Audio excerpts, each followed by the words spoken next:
3, 2, 1. I think it's one of the biggest problems that my generation is facing, honestly, is how easy it is like gambling-esque behaviors, you know? Okay, so let's dive into that real quick. Now that we're back. I can relate to that. I don't just know if it's necessarily that they don't think that they can get ahead any other way. I think it's simply that it's sort of how we've been conditioned.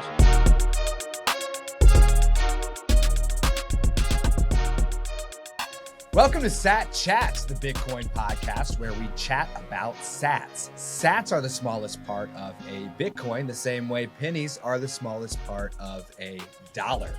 With Sat Chats, we are building the world's biggest Bitcoin welcome center to serve as your gateway to generational wealth. So if you're brand new to Bitcoin, we want to chat about sats with you. Head to satchats.com to grab your slot in the studio today. I'm your host, Stuart. And I'm your co-host, Anna Bevan. And back with us today is number 15J for his Bitcoin Baby update. Yeah, number 15J. I've been looking forward to this one. So let's jump right into your Bitcoin first before you even speak. Right. Okay? Because this is what the people want to know. All right, they want to know, what have Jay's Satoshis done? It's definitely my favorite part of the Bitcoin Baby update. Yeah, this is mine. This is mine too. Yeah. So you took 50,250 Satoshis back on February 6th, which is just about 9 months ago. That is now worth $53.57. Let's freaking go. Yeah. Okay. If you had chosen the $50, it would be down to $49.12 worth of Chick-fil-A. You would only be able to get $49.12 worth of Chick-fil-A for your $50, which we talked about Chick-fil-A on your original episode. So between the loss in the dollar's power and the gain in Bitcoin's power, not calculating for Mr. Daniel's stuff that he's teaching me in the comments, that is a 9% swing between the dollar and Bitcoin over a 9-month period. How does that make you feel, number 15?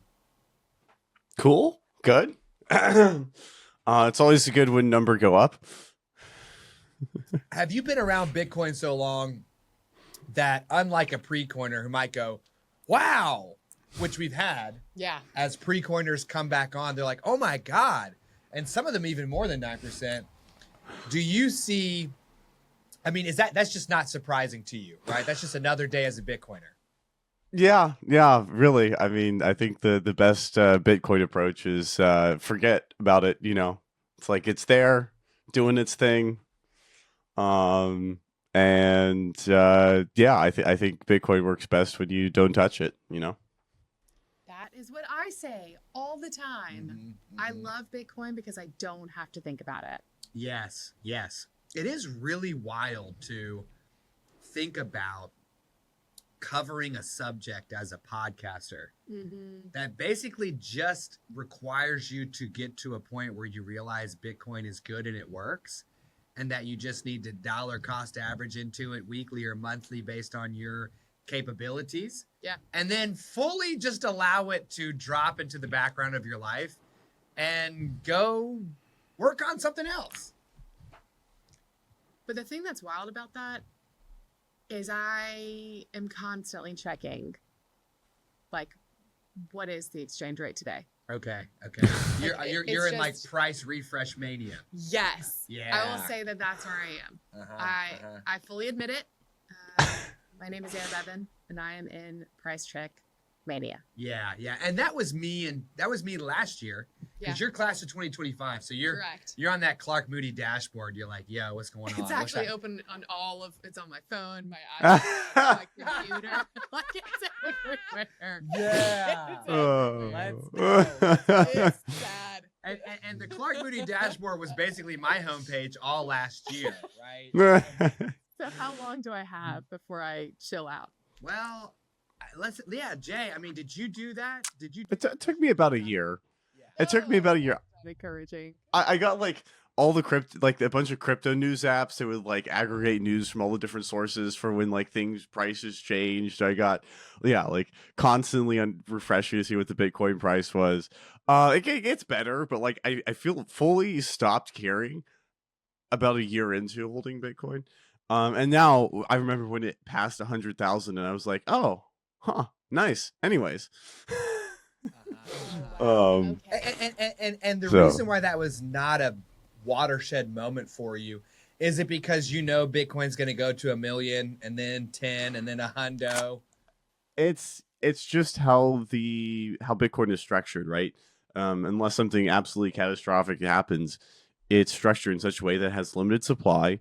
It's fully decentralized and trusted, and that's just going to become more valuable over time. So yeah, number go up. That's what makes Bitcoin awesome, And is it really number go up in terms of Bitcoin's number go up, or is it more like fiat go down?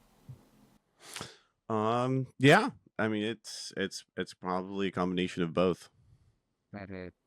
Well, I basically kind of around the 1 year. I think it took me about a year as well. Okay. I did. I mean, when it ran from like 60,000 up to over 100 in November of last year. Oh my gosh, dude! I just sat and watched the Clark Moody dashboard for those 2 weeks. But I think Jay's right. Maybe around the year mark, I'm like, okay, my cost basis is so far below today's exchange rates, to use the term we prefer, that it's no longer meaningful whether it goes up or down today or tomorrow. I just know year after year I'm going to be doing better and better and better. Right? Is that kind of what happened to you, Jay? Yeah, pretty much. Yeah, I mean, it's like when you buy something new, right? And you're like excited about that new thing and you want to use the new thing. And then after a while, you just sort of get used to it. And then it just kind of goes into your, you just don't think about it as much. I wonder too, like, is this, is the fact that Bitcoin will eventually kind of fade into the base layer of your life a disadvantage? Because when you think about the crypto casino, a lot of times when we're done with our live game show on Fridays, YouTube will automatically send me to another video that it thinks I want to watch. And like, it was a live stream that had started 4 hours previous to me arriving, okay, and was still going, Jay. And it was this Asian dude, and everything was, it looked like it was like Korean. Is this the one that you were like, this is what I want for us? Maybe. All of the screens. In terms of the game show being kaleidoscopic, yeah. Yeah. Jay, his head was down in the lower right-hand corner of his YouTube stream. Then there was like 30 separate windows up that were flashing lights, red and green. It looked like different cryptocurrencies that he was tracking. There was a live stream chat that was also being broadcast in the upper left-hand that was from maybe Twitch versus the chat that was happening in YouTube. I mean, it was an overwhelming amount of stimulation, almost like going into the casinos in Vegas where there's lights, movement, sound everywhere you go. Just no snacks. And no, they can still smoke cigarettes. In casinos? Yes, in Las Vegas. And like, I was expecting when I went there for the Bitcoin conference to have like a bougie experience. It smelled like a bowling alley, Jay. Smelled like a bowling alley and some of the nicest. Anyways, I guess what I'm trying to drive at here is like, yes, our work is cut out for us in terms of speaking to every single person on earth about something that we want to fade into the background of their lives.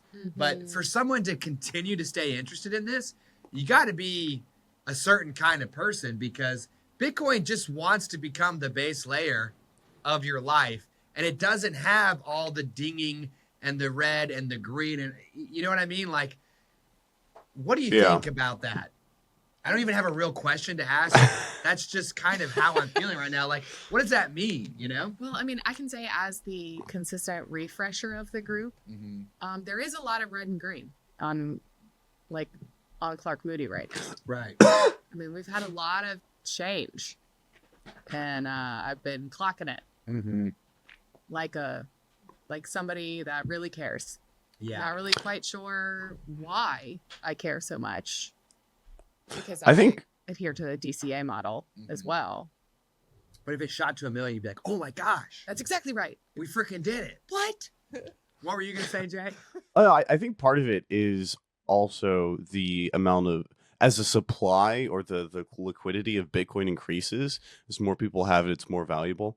The price fluctuations aren't as severe. Like in the early days of Bitcoin, you know, it would go from $1 to $16 to $5. I mean, that's like a 16. Imagine waking up and your Bitcoin is 16 times more valuable than when you bought it.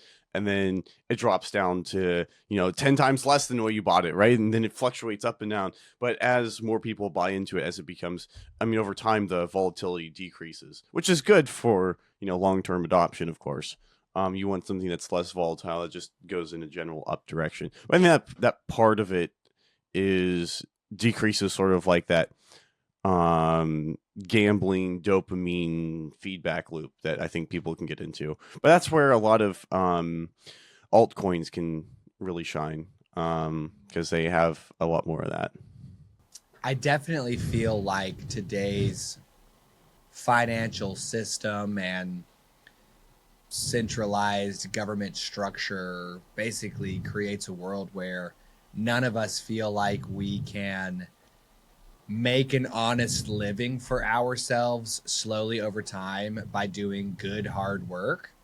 So we either retreat into the dopamine hit of smartphone doom scrolling information or, television show binge watching, and we just check out. You're like, okay, we work a job and then we come home and watch a show, and then we work a job and come home and watch a show. Or some people are like, no, I'm going to some people like hustle up, and they're like side hustle culture. And, they're like Uber eating on their commute to work and back, or, just like, hey, you're not working hard enough type mode. I think it's one of the biggest problems that my generation is facing, honestly, is how easy it is like gambling-esque behaviors, Yes. Okay. Okay. So let's dive into that real quick. Yeah, I can relate to that.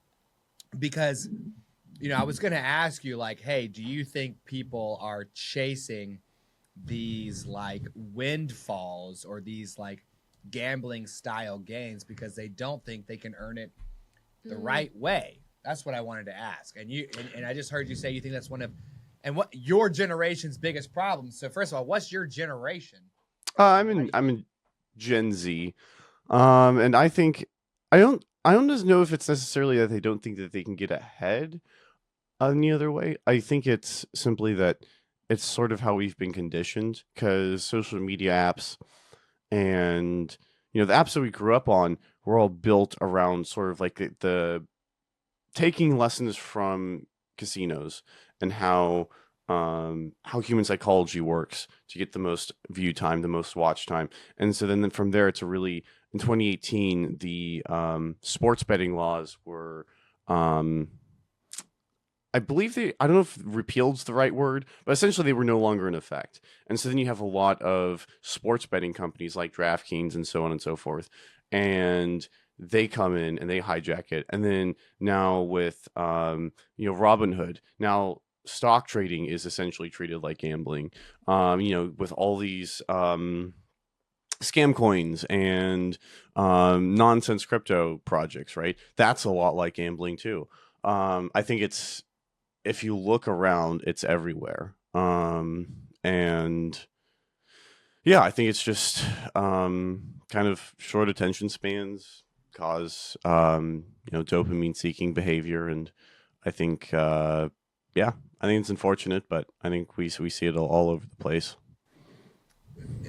So, and when you were talking too, it reminded me of gotcha gaming. as well. Yeah.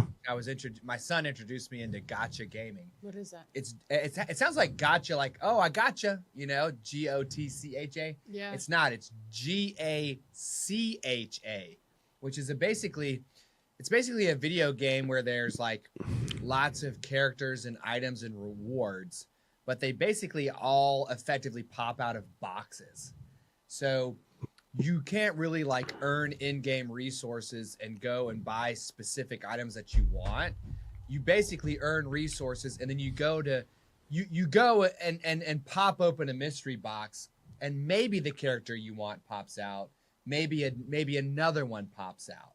And the best characters have only a 1 in 1,000 chance of popping out, and the other ones have a higher. It's almost like they took like a role-playing game, or even an MMORPG, but every time you want something, it's like it's like pulling down the slot machine, and you're hoping that the thing you want pops out, which is a lot like when I buy a pack of Magic the Gathering cards. Like, I'm hoping that the Chase Mythic Rare is gonna pop out of that pack, and actually a 22-cent piece of garbage does instead. But it does seem like it's everywhere we go. I was at the State Farmers Market the other weekend. I had on a Blue Jays ball cap. R.I.P. But it was only after the first game, I think, had been played or something, and the Blue Jays won. And this guy who was serving food, not at my table, he came up. He was like, "Hey, I'm a Dodgers fan, but respect for you guys winning the first game." He said, "It completely ruined my sports betting." Yep. Because I'm sure that he had placed a bet on the entirety of the series, and the fact that he got the first one wrong like jacked him up. But then I saw an ad, Jay, for a sports betting app that goes down into, not only can you bet on the outcome of the basketball game, but there were 3 to 6 in-game achievements you could bet on. So I'm going to bet for this team to win, this player to get 3 assists, this other player to score 30 points, and it, like, each one you ding up in a row, the stakes get higher and higher and higher. I thought to myself, dude, what about earning money, saving in Bitcoin, rinsing and repeating? Well, there's one thing in North Carolina, sports betting just became legal. Like it hasn't, like, it's brand new, like the last year, 2 years, maybe 2 years at the max. And so that has been a game changer, like that, and being able to have alcohol on college, like during college games. And so, like, that sort of changed the overall sports experience. Yep. Specifically in North Carolina. Oh boy. I mean, it's changed the sports experience where in Portland, where I'm at, with the Trailblazers having their coach fired because of I don't follow sports, so I don't know the exact details of it, but I think he was involved in a scandal related to gambling, and I think we're just going to see a lot more of that as it becomes more and more prolific. And it sounds like you said that you don't necessarily think this is a result of people realizing that they're in a rigged financial system. This is the result of your generation growing up on devices and platforms that just hijack your brain's system. Is that right?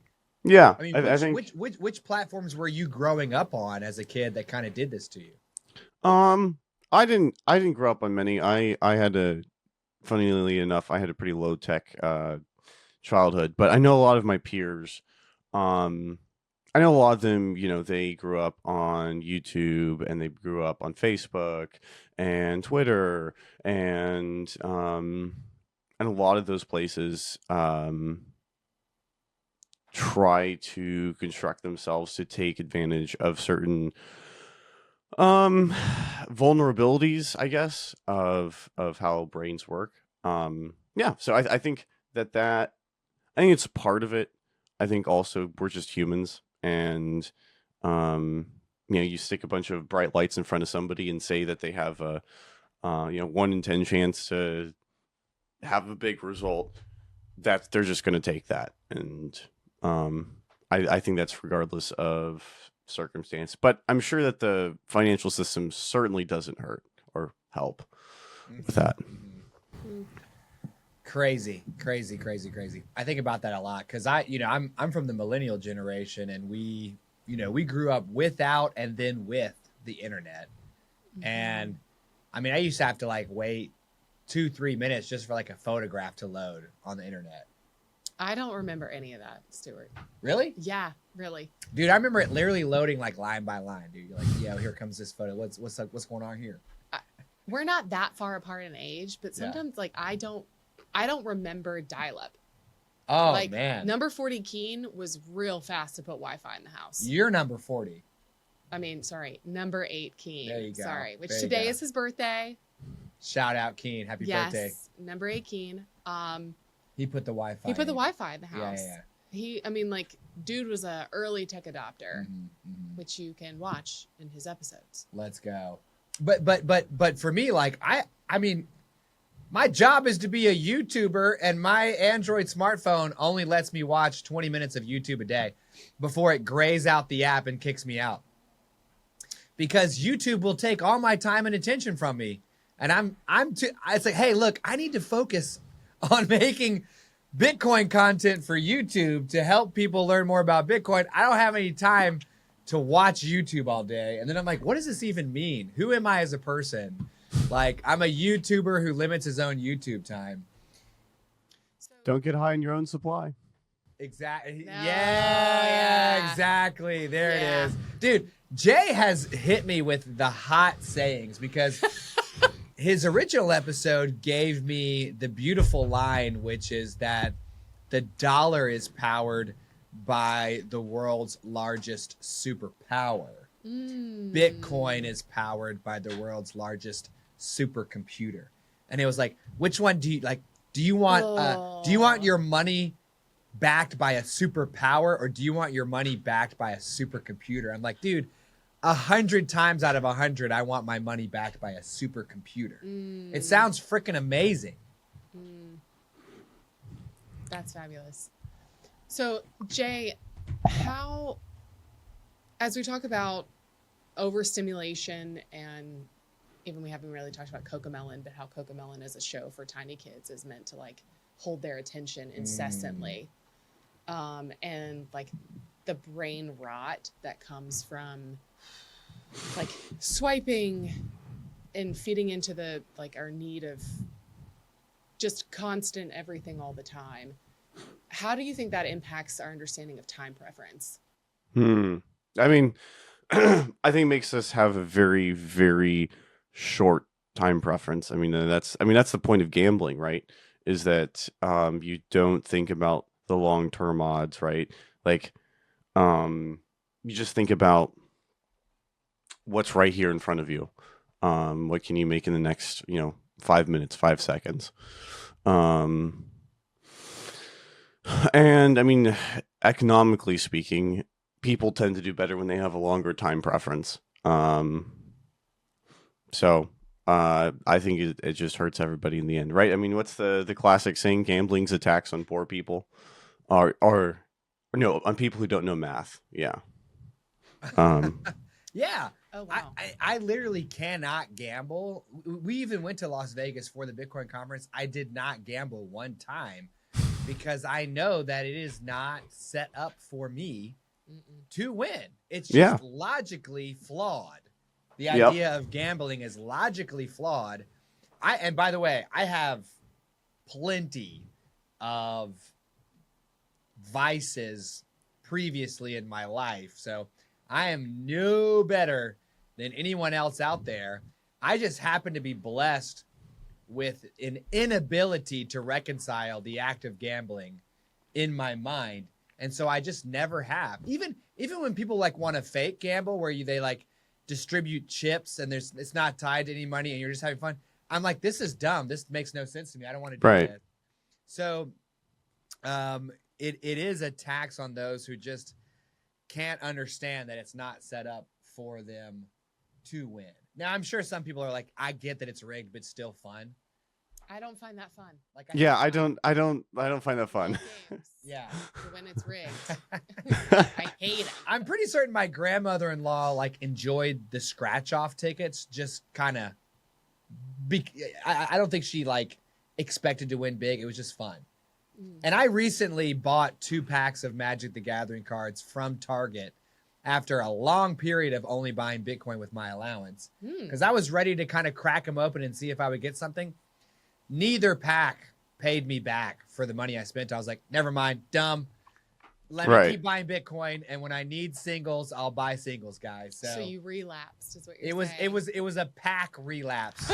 Shout out all my MTG peeps. I'm gonna find a way to cross over into your content channel soon enough, but if we mention it enough, there's hope. It just doesn't pay off. Now, the last time you were on the show, Jay, you talked about how you spent some time earlier in your career focusing on Bitcoin as a medium of exchange.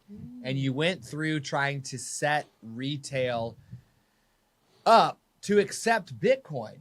And since your original episode in February, Jack Dorsey has started rolling out the ability to accept Lightning payments on Square terminals wherever they appear. And it seems like by next year, he's hoping that anyone with one of his points of sale systems will be able to tap to pay for Lightning. And I thought about you because you were so early to that effort and frankly exhausted yourself attempting to do Satoshi's work.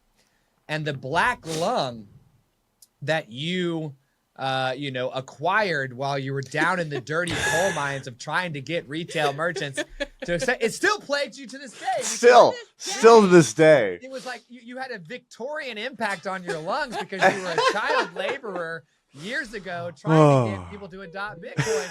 So I thought to myself, how does Jay feel seeing that he was trying to get something done and was maybe too early to that? And now someone like Jack Dorsey, who has this gigantor network that he can just kind of push this update to, might be able to do what you were trying to do. Like, how does that make you feel? I'm really glad. I think it's awesome, and I hope it works. I have my doubts. I think,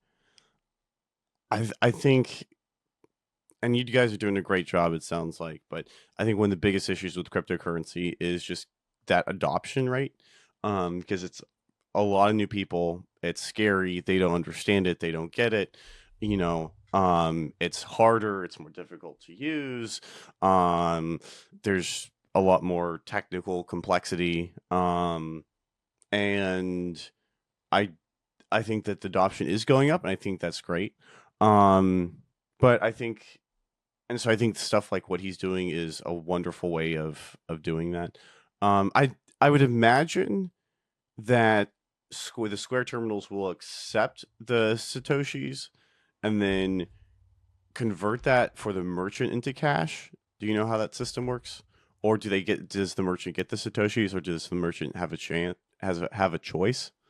Yeah, I don't know. I mean, with Jack Dorsey, it seems like he's going to do something. I think he's going to try to do it the right way. Like, he's on Nostr going nuts on something called, I think it's like BitChat, that just like lets two devices speak with one another, like off of any other net. Like, he seems like he's going absolutely bonkers trying to like bring the future. So my suspicion is that these Satoshis would be available for the retailer to have on their own, but I don't know. I don't know if it would convert it into liquid until they need it or right. What actually, but it's a really good question to ask. And to your point, even with the terminals accepting Bitcoin, you still need someone to get themselves a Lightning wallet and some Satoshis in that wallet. And that was a bit of a lift for us, and we're into it. Right. Yeah. Like we're more than willing to overcome obstacles to make it work because we're into it. And I don't know how that would work I for think other people. if you want merchants to accept Bitcoin, the way you do that is if people's salaries were paid in Bitcoin, then I think that would cause a domino effect where now they have this Bitcoin and now they want to use it. And because they need to buy groceries, they need to buy stuff. And so then they'd start preferring and giving business to merchants that accept Bitcoin as merchants that don't. And then that just spurs on adoption through the whole industry. But I think getting people to be paid in Bitcoin and be okay with that and be like that, there's a whole lot of complexity. And I think it's going to take some time, honestly. I think it's going to take years, maybe decades. But I think eventually it will happen. It's just there's a lot of I mean, if you think about our current banking infrastructure, it took us hundreds of years to get to this point. It's not going to be overnight for it all to change to an entirely different system. I think definitely as our species becomes less tied to Earth, I think something like Bitcoin will make a lot more sense. Um, yeah. So I don't know. I think we'll just have to see, and I think that this is one of many steps that's going to need to take place. I think it's a really cool step. So, yeah. So your hair's a little bit longer. Camera shot is still the same. You said you got a lot to do, right? There's no morning, before we started taping, there's no morning beauty routine for number 15, okay? Because you got too much work to do. I want to demonstrate to our satillionaires that unless you're someone like me who decides that he's just going to work on Bitcoin all the time, once you get Bitcoin, once you've dollar cost averaged, it does go into the background of your life and just make it easier for you to do what you want to do. So I want to demonstrate to them that they can be like number 15J and get into Bitcoin, and then the financial aspect of their life solved, they can go and do what they want to do. So what is it that you are working on? Because it sounds like it's a new thing that was not a thing back in February when we were talking about Vasker Tech. Yeah. Well, we got 3 really cool projects we're working on. The big one is I'm about to launch a startup called KipUp. And the idea is that it is a platform where you can start your business in 30 minutes and then fully manage it with AI agents. You can also then we're having an AI market. We're going to create a marketplace where anyone can create their own agent and then monetize it. So say you're a really good copywriter. Well, instead of you having to have a copywriting or marketing agency, you can just create one of these agents as access to, Notion or Google Drive or whatever you want, and give your expertise to that agent. And then business owners will be able to then subscribe to that agent and then use that expertise, and that agent will understand their entire business and be able to we'll be able to help run it. The idea with that is, my main theory is that as the cost of doing something decreases and it increases, it creates new behaviors. And I think if we decrease the cost of running a business time-wise, it'll enable us to have multiple businesses simultaneously without any overhead, or at least without as much effort as it would have had previously. That's a big one. That's cool. The beta should be live in like a month or so. Do you have a name for it? It's called KipUp. Oh, KipUp. I'm sorry. Yeah. KipUp, like, isn't that like where you're on your back and then you like kick your legs real hard and you're on your feet? Yes. Yeah. Oh my gosh. I was like, go. what is that? KipUp. And I'm assuming it's because you basically go from nothing to just like bam. Yes, exactly. KipUp, right? Exactly. That's And awesome. yes, it's really cool. Yeah. So that's the first project. Next one I'm working on is I've been working at understanding how the brain works and trying to figure out how to replicate that with or use some of those lessons in artificial intelligence for writing code better. So I created this tool that acts like the brainstem. And so it reads my entire code base, the entire project. It then puts it in a format. I'm trying not to be technical. It puts it in a format that the AI agents can understand. Because right now, the biggest issue with agentic coding is that the bigger the code base, the worse the quality is. And this tool pretty much fixes that. So I did it on accident. I wasn't intending to build this cool tool, but I did, and now I feel like a weird burden that I'm like, I kind of got to commercialize this, because like this is really cool. Like I've noticed a 4 to 10x increase in my code quality and speed for the agents that use this tool that I created. So that's the other thing I'm working on. And then the third project, because I just don't want to have a life, I guess, is I'm working with a I don't know what the official term for it is, but he wrote a paper on how to find exoplanets, and he discovered like 6 exoplanets and using this methodology. So I'm working with him, and we're just going to turbocharge this and create a fully automated pipeline to automatically pull data from NASA and then discover planets, instead of the manual approach, which is what most astronomers are doing now. That's just a fun side project, because like I have the opportunity to find new planets. I have to say yes. Like I can't say no to that. Dang, dude. So number 15J is stacking sats like the rest of us. Yeah. And that aspect of his life secure.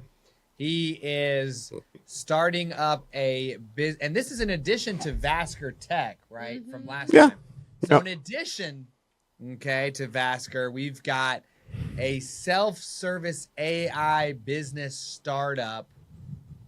Which does that sort of remind you of the AI as your like executive with like lots of little AIs underneath? Yeah, I need it? number 15J and what's Jordan's number? 35? 35. I need you guys to go like this, like tweet. Like I need you guys to like get together because he's more of like an AI philosopher and has identified the need for a personal, secure, locally run executive AI who then uses all of the AI agents out in the world as its employees to execute on specific commands that you give it. So you say, look, I need a plan for this week, and the executive will work with a specialized AI around your food preferences, a specialized AI around your workout needs,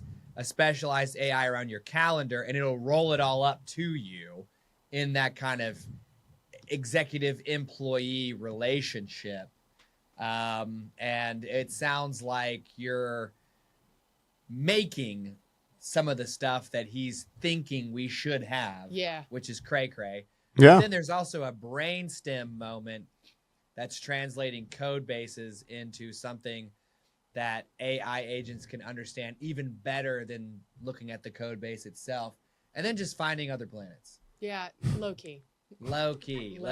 Are you sure you don't have a life? Because if I were you and looked at you and said this to a girl, I'd probably rip, dude. I'd probably rip.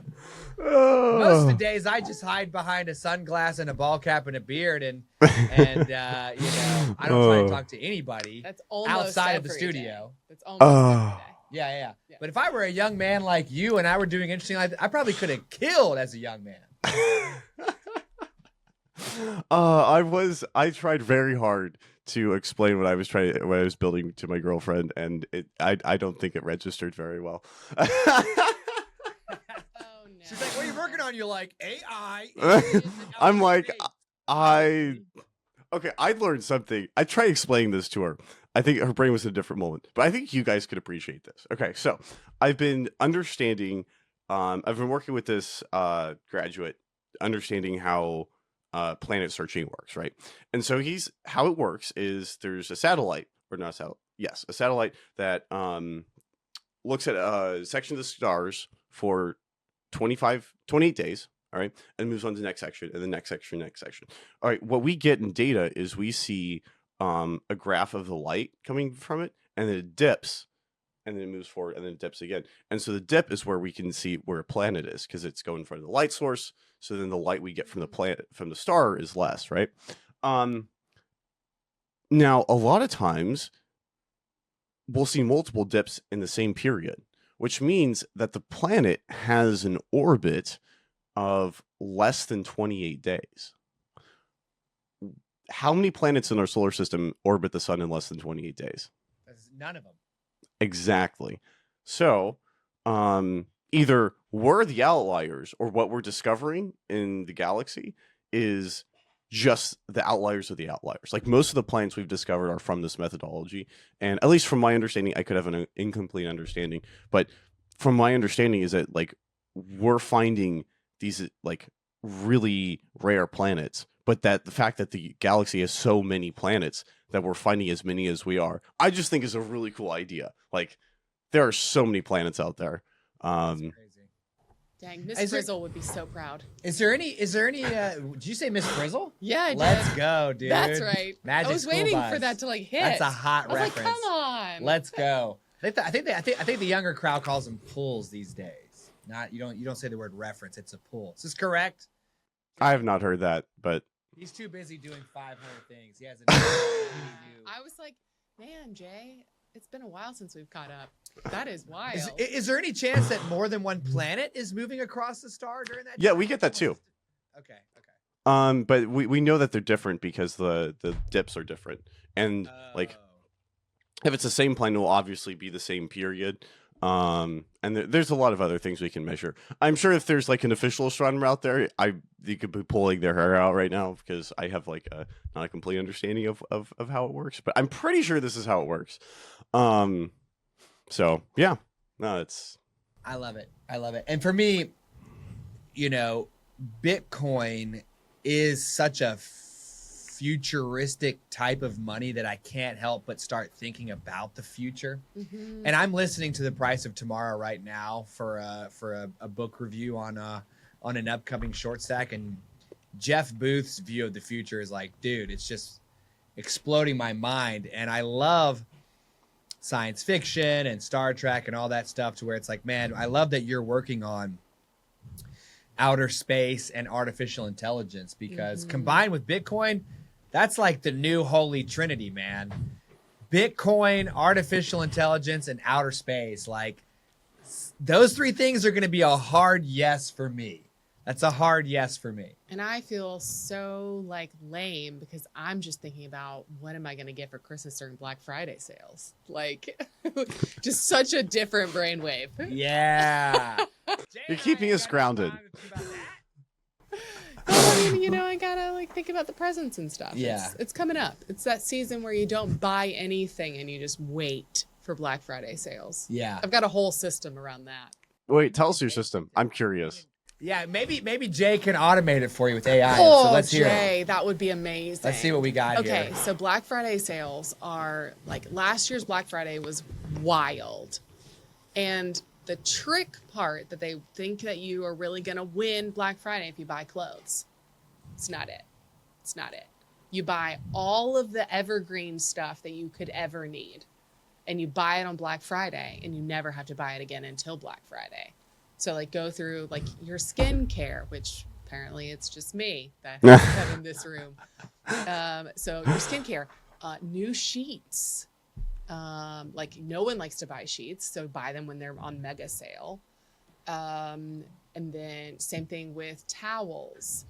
Like all these things that are just like lame purchases, but you have to buy them anyway. So get them when they're on wild sales.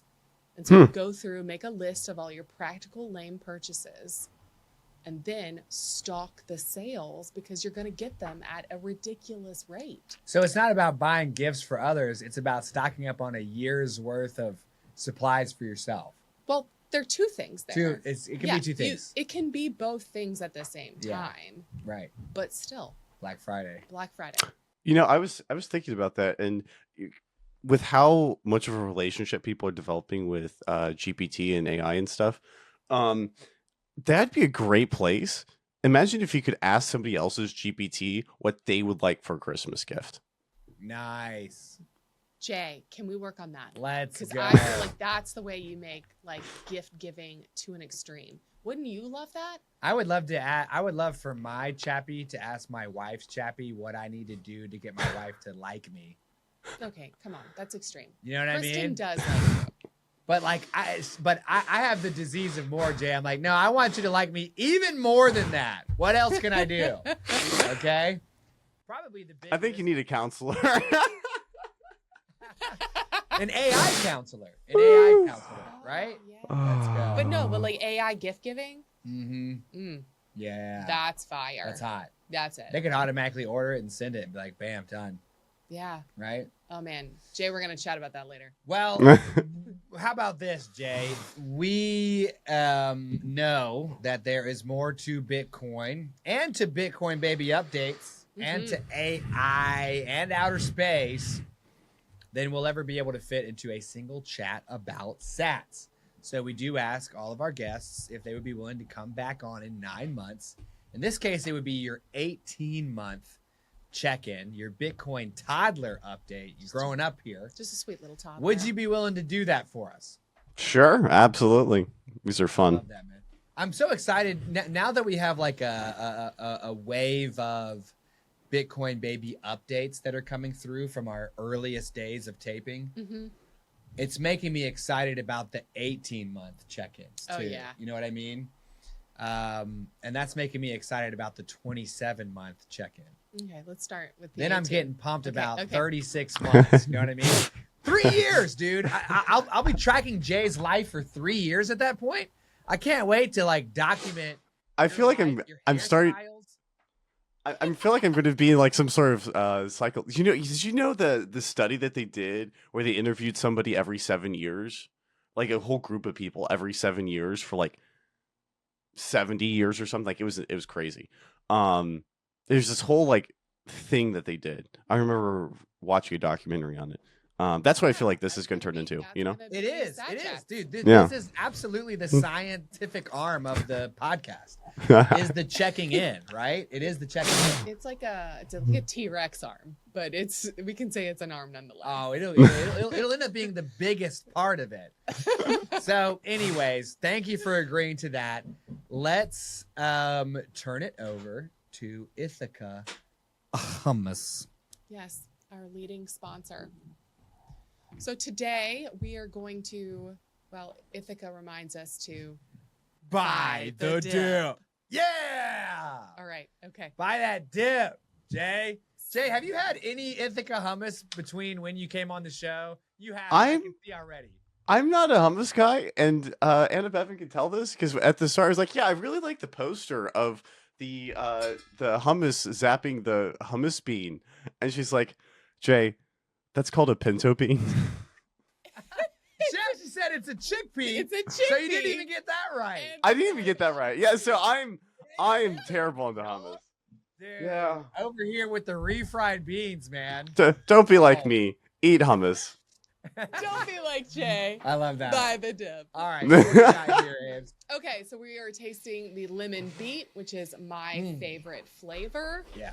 It's also like the pinkest one, so Super colorful. very much so. Okay, so we're gonna act as your taste buds here in the studio today. All right, let's go. Mmm. Mmm. Last time we tried this, I think it was too cold out of the fridge. Yeah. So I wasn't getting anything. And my taste buds are they're not good. I'm getting like something. Getting more of the beet. I get like pickle tastes from Why? these. I don't know why. I mean, there's That's not right. my taste buds aren't right, dude, but it's tasting good today. Thank you for the thought of your taste. I trust Anna Bevan's taste buds a little bit more. Thank you. As you should, Jay. As you should. You got good taste. Thank you. Thank you. See? Mm. See? All right, so we have come to the part of the show Mm. where we would like to make you an offer. At Sat Chats, we believe in value for value, and in exchange for your time in coming on our show, we'd like to give you the choice between $50 in fiat or $50 in Bitcoin, which at today's exchange rate is 46,600 Satoshis. What would you like to choose? I think you all know my answer. Yeah. Bitcoin, let's go. Bitcoin! Come on now, man. Dang, our high fives are so good. So now you're up to 96,850 total. There's a rarefied class of guests who taped when Bitcoin was around 80K during that Mondo dip. And they are the ones who are breaking the 100K sats mark with us in only 2 appearances. You're right near the top, though, man. You're right near the top. And now, thanks to the power of dollar cost averaging, you're still in the green because your $100 worth of Bitcoin is worth 103.91, dog. Yeah, dog. Awesome. You were up 8%. Now you're up 4%. I mean, anybody who's in the audience wondering how dollar cost averaging works, this is how it works. You buy Bitcoin regularly and everything turns out to be just fine. So you take our scoreboard. Man, when you were first in, Jay, you took our scoreboard to 14 who had stacked the sats along with 1 who had chosen the cash. And now we're at 138 who have Nice. stacked the sats along with 9 that have chosen the cash. So 9. 9, dude. 9. Yeah. We reached 100 Bitcoiners before we reached 9 cashers. Cashers. Exactly. And I think, Yeah, make it a slur. yeah, he's just a casher. You know, we are very grateful for the 100 plus people who have come on the show and either already been Bitcoiners so they know what they're doing, or they're a pre-coiner who is curious enough to add some new information to their mental model. Yeah. And just try it out. I mean, it's incredible. And I hope we get to 8.5 billion and 9. I hope we don't have, I hope not a single other person chooses cash on that would be our nice. mission to speak to every single person here on Earth. So That's also, that means we have to cross your sister Lydia and Kitty. yeah, Those we are- got some. What's the most common reason people choose cash, at least of those 9 people that have? Dude, They've sort of varied. I think the most common reason, though, to answer your question, is that they are just not ready to wrap their heads around Bitcoin. I mean, it's as alien. I was going to say as handing a gold coin to someone who's been using glass beads, but now I can say that it is as alien as an exoplanet with a 28-day orbit. Holla at your boy. Oh, that's a very Right. specific example from today's show. From today's show, bam, Bitcoin trivia, Boom. TikTok next blog. Y'all better be paying attention. So I think that's it. We're like the mental model just cannot enlarge to the point of even being able to try it. Like there's just there just is not a belief in it, you know? It's the trust thing. Yeah, it's a Yep. trust. Yeah. Yeah. Well, if you enjoyed today's show, please click subscribe at your chance to win 2 million Satoshis when we hit 10,000 subscribers.